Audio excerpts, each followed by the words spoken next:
Good morning, dear students. So, welcome back all of you to the physics online class. I am Shweta Kallur, HOD of Physics Department, Royal Palace BU College, Jamkhandi. So, today I am going to start the online class for the first PU. ನೋಡಪ್ಪಿ already ಏನ ಮಾಡಿರಿ ಅಂದ್ರೆ bridge course ಇಲ್ಲಿ ನಿಮಗೆ start ಮಾಡ್ಯದ. So ಫಿಸಿಕ್ಸ್ದ ಇನ್ನೊಬ್ಬರು faculty ಆಗಿರುವಂಥ ವಿದ್ಯಾನಂದ್ ಸರು ನಿಮಗೆ so basically physics ಅಂದರೆ ಏನು, ಯಾವ ರೀತಿಯ ಪಾಯಿಂಟ್ಸ್ಗಳಲ್ಲಿ ಬರ್ತಾವು, ಈ ರೀತಿಯಾಗಿ ಹೇಳ್ತಾ ಬಂದಿದ್ದಾರೆ. ಸೊ ಇವತ್ತು ನಾನು ಅದೇ ಫಿಸಿಕ್ಸ್ದಲ್ಲಿ ಮತ್ತೆ ಒಂದು ಬ್ರಾಂಚಸ್ಗಳು ಬರ್ತಾವೆ. ಆ ಬ್ರ್ಯಾಂಚ್ಗಳಂದ್ರೇನು, ಪ್ರತಿಯೊಂದು ಬ್ರ್ಯಾಂಚ್ದಲ್ಲಿ ಏನು ಕಲಿತೀರಿ, ಆಮೇಲೆ ಸ್ಪೆಷಲಿ ನಿಮ್ಮ ಫಸ್ಟ್ PUCದಲ್ಲಿ ಯಾವ ಬ್ರ್ಯಾಂಚ್ ಬಗ್ಗೆ ನೀವು ಡೀಲ್ ಮಾಡ್ತೀರಿ ಅನ್ನೋದ್ರ ಬಗ್ಗೆ ಎಕ್ಸ್ಪ್ಲೇನ್ ಮಾಡ್ತೀನಿ. Okay, so then today let us discuss what are the branches in the physics. Right? So before going to that, I think you know about the physics. Physics means it is the branch of the science which deals with the study of the nature and natural phenomena. ಭೌತಶಾಸ್ತ್ರ ಅಂತಂದ್ರೆ ಏನಪ್ಪ ಅಂದ್ರೆ ಇದು ನಿಸರ್ಗದಲ್ಲಿರುವಂತಹ ನೈಸರ್ಗಿಕ ಪ್ರಕ್ರಿಯೆಗಳ ಬಗ್ಗೆ, nature ಮತ್ತು ಅಲ್ಲಿರುವಂಥ ನೈಸರ್ಗಿಕ ಪ್ರಕ್ರಿಯೆಗಳ ಬಗ್ಗೆ ಸ್ಟಡಿ ಮಾಡ್ತೀವಿ, ಅದೇ ನಮ್ಮ ಭೌತಶಾಸ್ತ್ರ. Okay, so then basically the physics is classified into the two types. ಮುಖ್ಯವಾಗಿ ಈ ಫಿಸಿಕ್ಸ್ ಅನ್ನ ಎರಡು ರೀತಿಯಾಗಿ ನಾವು ಏನು ಮಾಡ್ತೀವಿ, ವರ್ಗೀಕರಣ ಮಾಡ್ತೀವಿ. ಯಾವುದು ಅದು ಅಂದರೆ first one is the classical physics. Classical physics and the second one is the quantum physics. Second one is quantum physics. Then first let us know what is a classical physics. It is basically dealing with the study of the motion of the macroscopic objects. ಈ classical physics ಅನ್ನುವಂತಹ ಒಂದು branch ಎದರ ಬಗ್ಗೆ study ಮಾಡತ್ತಪ್ಪ ಅಂದ್ರೆ macroscopic. Macro ಅಂದ್ರೆ ಏನ್ರಿ, ಕಣ್ಣಿಗೆ ಕಾಣಬಹುದು ಅಂತಹ ಒಂದು ಆಬ್ಜೆಕ್ಟ್ಗಳ ಬಗ್ಗೆ, ಅವುಗಳ ಚಲನೆ ಬಗ್ಗೆ ಯಾವ ರೀತಿಯ ಒಂದು ನಿಯಮಗಳು ಅಪ್ಲೈ ಆಗ್ತಾವು, ಲಾಸ್ಗಳಲ್ಲಿ ಇನ್ವಾಲ್ವ್ ಆಗ್ತಾವು, ಅಲ್ಲಿ ನಾವು ಇಲ್ಲಿ ಸ್ಟಡಿ ಮಾಡ್ತೀವಿ. ಮ್ಯಾಕ್ರೋ ಅಂದ್ರೆ ನಮ್ಮ ಕಣ್ಣಿಗೆ ಕಾಣುತ್ತ. Then what is a quantum physics? Microscopic ಅಂದ್ರೆ ನಮ್ಮ ಕಣ್ಣಿಗೆ ಕೆಲವೊಂದು ಕಣಗಳಾಗಿರ್ಬೋದು, ಅಣುಗಳಾಗಿರ್ಬೋದು, ಮಲ್ಕ್ಯೂಲ್ಗಳಾಗಿರ್ಬೋದು, ನಮಗೆ ಕಾಣುವುದಿಲ್ಲ. ಹಾಗಿದ್ರೆ ಅವುಗಳ ಬಗ್ಗೆನೂ ನಾವು ಫಿಸಿಕ್ಸ್ ಏನು ಸ್ಟಡಿ ಮಾಡ್ತೀವಿ ಅದನ್ನ ಏನಂತೀವ್ರಿ, ಕ್ವಾಂಟಮ್ ಫಿಸಿಕ್ಸ್ ಅಂತ ಕರಿತೀವಿ. Am I clear? Yes. Then classical physics is again divided into the four types. Again divided into the four types. What are those? The first one is the mechanics. First one is the mechanics. Then the second one is thermodynamics. Thermodynamics. And the next one is electrodynamics. Electrodynamics. And the last one is the optics. ನೋಡ್ರಪ್ಪಿ, ಇದೇ ಒಂದು classical ಫಿಸಿಕ್ಸ್ದಲ್ಲಿ ಮತ್ತೆ 4 ಬ್ರಾಂಚ್ಗಳು ಬರ್ತಾವು. ಅದರಲ್ಲಿ ಒಂದೇದು ಯಾವುದಪ್ಪ ಅಂದ್ರೆ mechanics ಅಂತ ಕರಿತೀವಿ, ಎರಡನೇದು ಥರ್ಮೋಡೈನಾಮಿಕ್ಸ್ ಅಂತೀವಿ, ಮೂರನೇದು ಇಲೆಕ್ಟ್ರೋಡೈನಾಮಿಕ್ಸ್, ಮತ್ತೆ ನಾಲ್ಕನೇದು ಆಪ್ಟಿಕ್ಸ್ ಅಂತ ನಾವು ಕರಿತೀವಿ. ಹಾಗಿದ್ರೆ ನಮ್ಮ ಫಸ್ಟ್ PUCದಲ್ಲಿ ಫಿಸಿಕ್ಸ್ದಲ್ಲಿ ನೀವು ಯಾವ ಬ್ರಾಂಚ್ಗಳ ಬಗ್ಗೆ ಕಲಿತೀರಪ್ಪ ಅಂದ್ರೆ you are going to deal mainly with the first two branches. The one is a mechanics and another one is the thermodynamics. Remember this. ನಮ್ಮ ಫಸ್ಟ್ PUCದಲ್ಲಿ ಮೊದಲನೇ ವರ್ಷ ನೀವು ಕಂಪ್ಲೀಟ್ಲಿ ಫಿಸಿಕ್ಸ್ದಲ್ಲಿ ಈ ಎರಡು ಬ್ರಾಂಚ್ಗಳ ಸಂಬಂಧಪಟ್ಟಂಗೆ ಎಲ್ಲ ಕಲಿತೀರಿ. ಹಾಗಿದ್ರೆ ಇನ್ನು ಉಳಿದಂಥ ಬ್ರಾಂಚ್ಗಳ ಬಗ್ಗೆ ಎಲ್ಲಿ ಕಲಿತೀರಿ? So you are studying that in the second PUC. You are first dealing with the electrodynamics, next with the optics, and lastly with the quantum physics in your second PUC. Right? Then let us talk firstly about what is mechanics. ಹಾಗಿದ್ರೆ ನಾವು ಮೊದಲಿಗೆ ಎದರ ಬಗ್ಗೆ ಕಲಿಬೇಕ್ರಪ್ಪ? Mechanics ಅಂದ್ರೆ ಏನಂತ ಕಲಿಬೇಕು. Then what is a mechanics? ಏನಿರ್ಬೋದ್ರಿ ನಿಮ್ಮ ಪ್ರಕಾರ ಮೆಕ್ಯಾನಿಕ್ಸ್ ಅಂತಂದ್ರ? Yes, mechanics is the branch of the physics which deals with the motion of the macroscopic objects, or mechanics is the branch of the physics which deals with the study of the motion and the laws involved in the motion of the objects. ವಸ್ತುಗಳ ಬಗ್ಗೆ, ಅವುಗಳ ಚಲನೆಗೆ ಮತ್ತು ಚಲನೆಯಲ್ಲಿ ಉಪಯೋಗಿಸುವಂತಹ ನಿಯಮಗಳ ಬಗ್ಗೆ study ಮಾಡುವಂತಹ ಭೌತಶಾಸ್ತ್ರದ ಒಂದು ಭಾಗವನ್ನು ನಾವು ಏನಂತ ಕರಿತೀವ್ರಿ? ಮೆಕ್ಯಾನಿಕ್ಸ್ ಅಂದರೆ ಚಲನಶಾಸ್ತ್ರ ಅಂತ ನಾವು ಕರಿತೀವಿ. Am I clear? Then what are the example? ಹಂಗಿದ್ರೆ ಏನು ಕಲಿತೀವ್ರಪ್ಪ ಇಲ್ಲಿ? What we are going to study under the mechanics? We study about the Newton's laws of motion. Example, Newton's laws of motion. ಇದಕ್ಕೆ ಉದಾಹರಣೆ ಯಾವುದಪ್ಪ ಅಂದ್ರೆ ನ್ಯೂಟನ್ನ ಚಲನೆಯ ನಿಯಮಗಳನ್ನು ನಾವಿಲ್ಲಿ ಕಲಿತೀವಿ. And again we study Newton law of gravitation. ನೋಡ್ರಪ್ಪ, ಇದರಲ್ಲಿನ ಮತ್ತೆ ಏನು ಕಲಿತೀವಿ ನಾವು?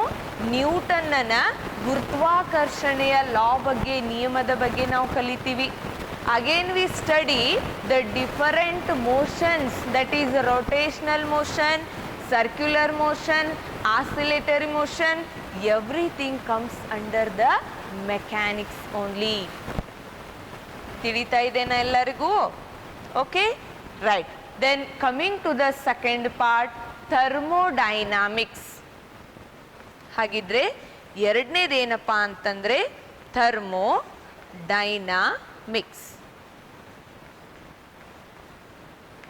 ರೈಟ್. ಏನಪ್ಪ ಥರ್ಮೋಡೈನಾಮಿಕ್ಸ್ ಅಂದರೆ? ಥರ್ಮೋ ಅಂತಂದರೆ ಹೀಟ್ ಅಂದಂಗ, ಡೈನಾಮಿಕ್ಸ್ ಅಂದರೆ ಮೋಷನ್ ಅಂದಂಗ. ರೈಟ್. ದೆನ್ ದ ಥರ್ಮೋಡೈನಾಮಿಕ್ಸ್ ಅಂತಂದ್ರೆ ಏನ್ರಿ? Thermodynamics is the branch of the physics which deals with the study of the nature and the motion and transfer of the heat from one body to the another body. ಒಂದು ಬಾಡಿಯಿಂದ ಅಥವಾ ಒಂದು ವಸ್ತುವಿನಿಂದ ಇನ್ನೊಂದು ವಸ್ತುವಿಗೆ ಯಾವ ರೀತಿ ಉಷ್ಣ ಚಲಿಸ್ತದ, ಆ ಉಷ್ಣ ಬರಬೇಕಾದ್ರೆ ಅಲ್ಲಿ ನಿಯಮಗಳೇನಿದಾವು, ಅವೆಲ್ಲದರ ಬಗ್ಗೆ, ಉಷ್ಣತೆಯ ಬಗ್ಗೆ, ತಾಪಮಾನದ ಬಗ್ಗೆ. ಉಷ್ಣತೆ ಅಂದ್ರೆ ಹೀಟ್ ರೀ, ಟೆಂಪರೇಚರ್ ಅಂದರೆ ತಾಪಮಾನ ಅಂದಂಗ. ಸೊ ಇವೆಲ್ಲದರ ಬಗ್ಗೆ ಸ್ಟಡಿ ಮಾಡುವಂತಹ ಒಂದು ಭೌತಶಾಸ್ತ್ರದ ಭಾಗಕ್ಕೆ ಏನಂತ ಕರಿತೀವ್ರಿ? ಥರ್ಮೋಡೈನಾಮಿಕ್ಸ್ ಅಂತ ನಾವು ಕರಿತೀವಿ. ರೈಟ್. ಸೊ ದೆನ್ ಎಕ್ಸಾಂಪಲ್, ಇಲ್ಲಿ ನಾವು ಎದರ ಬಗ್ಗೆ ಕಲಿತೀವಪ್ಪ ಅಂದ್ರೆ, here V study about the heat engines. ನೀವು ಆಲ್ರೆಡಿ ನಿಮ್ಮ ಲೋವರ್ ಕ್ಲಾಸ್ಗಳಲ್ಲಿ ಕಲ್ತು ಬಂದಿರ್ಬೋದು. ಇಲ್ಲಿ ನಾವು ಎದ್ರ ಬಗ್ಗೆ ಕಲಿತೀವ್ರಪ್ಪ? ಉಷ್ಣ ಇಂಜಿನ್ಗಳ ಬಗ್ಗೆ ಕಲಿತೀವಿ. Again we study about isothermal process, adiabatic process, isobaric process, isochoric process. ಎಲ್ಲ ರೀತಿಯ ಡಿಫ್ರೆಂಟ್ ಆಗಿರುವಂತಹ ಪ್ರೆಷರ್, ಒತ್ತಡ ಕಾನ್ಸ್ಟೆಂಟ್ ಇದ್ದಾಗ ಯಾವ ಒಂದು ಕ್ರಿಯೆ ಆಗುತ್ತೆ, ವಾಲ್ಯೂಮ್ ಕಾನ್ಸ್ಟೆಂಟ್ ಇದ್ದಾಗ ಯಾವ ಕ್ರಿಯೆ ಆಗುತ್ತೆ, ಟೆಂಪರೇಚರ್ ಕಾನ್ಸ್ಟೆಂಟ್ ಇದ್ದಾಗ ಯಾವ ಕ್ರಿಯೆ ಆಗುತ್ತೆ, ಹೀಟ್ ಟ್ರಾನ್ಸ್ಫರ್ ಆಗದೇ ಇದ್ದಾಗ ಏನಾಗುತ್ತಾ ಆ ವಸ್ತುಗಳಲ್ಲಿ. ಸೊ ಅದ್ರ ಬಗ್ಗೆ ನಾವಿಲ್ಲಿ ಕಲಿತೀವಿ ಥರ್ಮೋಡೈನಾಮಿಕ್ಸ್. ಇನ್ನೊಂದು ಬರುತ್ತಾ ಕಾರ್ನಾಟ್ಸ್ ಇಂಜಿನ್ ಅಂತ ಕರಿತೀವಿ ನಾವಿಲ್ಲಿ. ಕಾರ್ನಾಟ್ಸ್ engine that we study here. We also study the thermal properties of the matter. Matter means it comes solid, liquid and the gases. 3 state, 3 ಸ್ಟೇಟ್ಗಳ ಬಗ್ಗೆ ಮ್ಯಾಟರನ್ನ. ಸೊ ನಾವು 3 ವಿಧದಲ್ಲಿ ನಾವೇನು ಮಾಡ್ತಿದ್ದೀವಿ? ಕ್ಲಾಸಿಫೈ ಮಾಡ್ತೀವಿ. ಘನ ವಸ್ತುಗಳು, ದ್ರವ ವಸ್ತುಗಳು ಮತ್ತು ಅನಿಲಗಳು. ಹಾಗಿದ್ರೆ ಈ ದ್ರವ ವಸ್ತು ಮತ್ತು ಅನಿಲ ಮತ್ತು ಘನ ವಸ್ತುಗಳಿಗೆ ಶಾಖವನ್ನು ಕೊಟ್ಟಾಗ, ಉಷ್ಣತೆಯನ್ನು ಕೊಟ್ಟಾಗ ಯಾವ ರೀತಿಯ ಬದಲಾವಣೆಗಳಾಗ್ತಾವು ಅವೆಲ್ಲವನ್ನು ನಾವು ಎಲ್ಲಿ ಕಲಿತೀವಿ? ಥರ್ಮೋಡೈನಾಮಿಕ್ಸ್ದಲ್ಲಿ. Am I clear? Yes. Then let us move to the next branch, that is electrodynamics.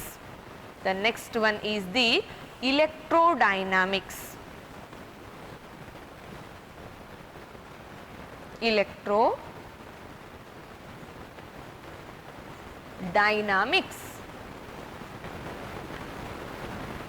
Right, what is the electrodynamics? Again here electro means electron ಅಥವಾ ಚಾರ್ಜ್ ಅಂತ ತಗೊಂತೀವಿ, ಇಲೆಕ್ಟ್ರಾನ್ ಅಥವಾ ಚಾರ್ಜ್ ಅಂತ ತಗೋತೀವಿ. ಡೈನಾಮಿಕ್ಸ್ ಅಂದ್ರೆ ಕೆಲವು ಅದು ಮೋಷನ್ ಅಂತ ತಗೊಂತೀವಿ. ಹಾಗಿದ್ರೆ ಏನ್ ಕಲಿತೀವಪ್ಪ ಇಲೆಕ್ಟ್ರೋಡೈನಾಮಿಕ್ಸ್ದಲ್ಲಿ? What we study under the electrodynamics? We study about these charges are at the rest and also charges are in the motion. What is the current electricity? What is the magnetic effect of the current electricity? What is electromagnetism? What is electromagnetic induction? All the points we study in the electrodynamics. ಅಂದ್ರೆ electron ಅಂದ್ರೆ ಏನು, ಅದು ಚಲಿಸ್ತಾ ಬಂತು ಅಂದ್ರೆ ವಿದ್ಯುತ್ ಶಕ್ತಿ ಹೆಂಗ್ ಬರುತ್ತ, ವಿಭವಾಂತರ voltage ಅಂದ್ರೆ ಏನು, ಅವೆಲ್ಲದ್ರ ಬಗ್ಗೆ ಯಾವ ರೀತಿಯಾಗಿ ಕರೆಂಟ್ ಚಲಿಸ್ಬೇಕಾದ್ರೆ ಅದರ ಸುತ್ತದಲ್ಲಿ ಕಾಂತೀಯ ಒಂದು ನಮಗೇನು ಸಿಗುತ್ತ ಕಾಂತಕ್ಷೇತ್ರ, we are calling magnetic field, electric field ವಿದ್ಯುತ್ ಕ್ಷೇತ್ರ ಅಂತ ಬರುತ್ತಾ, ಮತ್ತೆ ಇಲೆಕ್ಟ್ರೋಮ್ಯಾಗ್ನೆಟಿಕ್ ವೇವ್ಸ್ಗಳು ಬರ್ತಾವು, ಅವೆಲ್ಲದ್ರ ಬಗ್ಗೆ ಸ್ಟಡಿ ಮಾಡುವಂತಹ ಭೌತಶಾಸ್ತ್ರದ ಭಾಗಕ್ಕೆ ಏನಂತೀವ್ರಿ ಇಲೆಕ್ಟ್ರೋಡೈನಾಮಿಕ್ಸ್ ಅಂತ ಕರಿತೀವಿ. Am I clear what we study here? The example that what we are going to deal in the electrodynamics are, the first one we study about electric current, right, and magnetic effect, all the things, many things are there, many things we are studying under the electrodynamics. Okay, then moving to the next one, that is optics. The next branch is the optics. I hope you studied this branch, these two branches in your 10th. So one current ಬಗ್ಗೆ ಎಲ್ಲ study ಮಾಡಿರಪ್ಪ, ಎರಡನೇದು ಬೆಳಕಿನ ಬಗ್ಗೆ study ಮಾಡಿರಿ, optics. What is the optics? Optics is the branch of the physics which deals with the nature and propagation of the light. ಬೆಳಕಿನ ಸ್ವಭಾವ ಹೆಂಗದ, ಬೆಳಕು ಯಾವ ರೀತಿ ಚಲಿಸ್ತದ, ಅಲ್ಲಿ ಆಗುವಂತಹ ಬೆಳಕಿನ ಪ್ರಕ್ರಿಯೆಗಳು ಯಾವುವು, ಅದರ ಬಗ್ಗೆ ಸ್ಟಡಿ ಮಾಡುವಂತಹ ಒಂದು ಭೌತಶಾಸ್ತ್ರದ ಭಾಗಕ್ಕೆ ಆಪ್ಟಿಕ್ಸ್, ಬೆಳಕಿನ ಶಾಸ್ತ್ರ ಅಂತ ನಾವು ಕರಿತೀವಿ. Right? Then under the optics, what are the things we are studying? ಇಲ್ಲಿ ನಾವು ಏನೇನು ಕಲಿತೀವಪ್ಪ? We study the reflection and the refraction. ಬೆಳಕಿನ ಪ್ರತಿಫಲನ ಅಂದ್ರೇನು, ಮತ್ತೆ ವಕ್ರೀಭವನ ಅಂದ್ರೇನು, ಲೆನ್ಸ್ಗಳ ಬಗ್ಗೆ, ಮಸೂರಗಳು, ದರ್ಪಣಗಳು, ಯಾವ ರೀತಿ ಬೆಳಕು ಅದ್ರ ಮೇಲೆ ಬಿದ್ದರೆ ಎಂತಹ ಪ್ರಕ್ರಿಯೆ ಆಗುತ್ತಾ, ಇಮೇಜ್ ಫಾರ್ಮೇಷನ್ಗಳ ಬಗ್ಗೆ ಕಲಿತೀವಿ. All the things we study under the optics only. Am I clear? Right? So these are the 4 different branches which are related to the classical physics. Right? Then coming to the second branch in the main physics, that is quantum physics. Quantum means here we are studying about the microscopic objects. Right? Micro means that cannot be seen through our eyes. ನಮ್ಮ ಬರಿಗಣ್ಣಿಲಿಂದ ನಮಗೆ ನೋಡ್ಲಿಕ್ಕಾಗೋದಿಲ್ಲ. Micro ಬಹಳ ಸೂಕ್ಷ್ಮ ಕಣಗಳಿರ್ತಾವು, ಆದರೂ ಕೂಡ ಅವುಗಳ ಬಗ್ಗೆ ನಾವು study ಮಾಡ್ತೀವ್ರಿ ಫಿಸಿಕ್ಸ್ದಲ್ಲಿ. ಹಾಗಿದ್ರೆ ಆ ಒಂದು ಕಣಗಳು ಯಾವಪ್ಪ ಅಂದ್ರೆ, we study about the electron, proton and neutron. Means this is related to the atom, and the atom you known very well about the nucleus ಬಗ್ಗೆ ಗೊತ್ತೈತ್ರಪ್ಪ.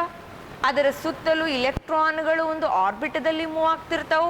ಹಾಗಿದ್ರೆ ಇಲೆಕ್ಟ್ರಾನ್ ಅಂದ್ರೆ ಅದನ್ನು ಕಲಿತೀವಿ, ಮತ್ತೆ ಅಲ್ಲಿರುವಂತಹ ನ್ಯೂಕ್ಲಿಯಸ್ ಅಲ್ಲಿರುವ ಪ್ರೋಟಾನ್ ಮತ್ತು ನ್ಯೂಟ್ರಾನ್ಗಳ ಬಗ್ಗೆನೂ ಕಲಿತೀವಿ. ಸೊ ಹಾಗಿದ್ರೆ ಈ ಸೂಕ್ಷ್ಮ ಕಣಗಳ ಬಗ್ಗೆ, ಅವುಗಳ ಚಲನೆ ಬಗ್ಗೆ, ಅಲ್ಲಿ ಇನ್ವಾಲ್ವ್ ಆಗುವ ನಿಯಮಗಳ ಬಗ್ಗೆ ನಾವು ಕಲಿತೀವಿ. ಅದನ್ನ ಯಾವ ಫಿಸಿಕ್ಸ್ ಅಂತೀವ್ರಿ? ಕ್ವಾಂಟಮ್ ಫಿಸಿಕ್ಸ್ ಅಂತ ನಾವು ಕರಿತೀವಿ. ರೈಟ್? ಹಾಗಿದ್ರ ಇಲ್ಲಿವರೆಗೂ ನಾನು ನಿಮಗೆ ಏನು ತಿಳಿಸ್ಕೊಟ್ನಲ್ರಪ್ಪ, ಫಿಸಿಕ್ಸ್ ಅಂದ್ರೆ ಏನು, ಫಿಸಿಕ್ಸ್ದಲ್ಲಿ ಮುಖ್ಯವಾಗಿರುವಂಥ 2 ಬ್ರಾಂಚ್ಗಳು ಯಾವ್ಯಾವಿದಾವು, ಆ ಬ್ರಾಂಚ್ದಲ್ಲಿ ಮತ್ತೆ ಏನದಾವು 4 ಭಾಗಗಳಿದಾವು. ಸೊ ಆ ಭಾಗಗಳಲ್ಲಿ ಯಾವುದರ ಬಗ್ಗೆ ನಾವು ಏನನ್ನ ಕಲಿತೀವಿ ಅನ್ನೋದು ನಿಮಗೆ ಕ್ಲಿಯರ್ ಐಡಿಯಾ ಬಂದದ. Yes, I hope you understood what are the points I discussed now. And remember, in your first PUC, you should focus mainly on the mechanics and the thermodynamics. Right? And in the case of the study of mechanics and the thermodynamics, we have to use basic things such as the differentiation anta baratta, ಅಂದ್ರೆ acceleration, velocity, speed, ಇವುಗಳನ್ನೆಲ್ಲ ಕಲಿಬೇಕಪ್ಪ ಅಂದ್ರ ಅಲ್ಲಿ ನಮಗೆ ಒಂದು dv/dt, dA/dt ಈ ರೀತಿಯಾಗಿರುವ ಟರ್ಮ್ಸ್ಗಳು ಬರ್ತಾವೆ. dx/dt ಅವುಗಳನ್ನು ತಿಳ್ಕೋಬೇಕು. ಅಂದರೆ ಡಿಫರೆನ್ಸಿಯೇಷನ್, ಇಂಟಿಗ್ರೇಷನ್ ಅಂತ ಹೇಳಿ ಬರುತ್ತೆ. ಆ ಜಸ್ಟ್ ಒಂದು ಸ್ಟ್ಯಾಂಡರ್ಡ್ ಫಾರ್ಮುಲಾ ಇದಾವೆ, ಅವುಗಳ ಬಗ್ಗೆ ನಾನು ಮುಂದಿನ ಕ್ಲಾಸಲ್ಲಿ ಹೇಳ್ಕೊಡ್ತೀನಿ. ಏನಾರು ಡೌಟ್ಸ್ ಇದ್ರೆ ಕೇಳ್ರಿ. Thank you.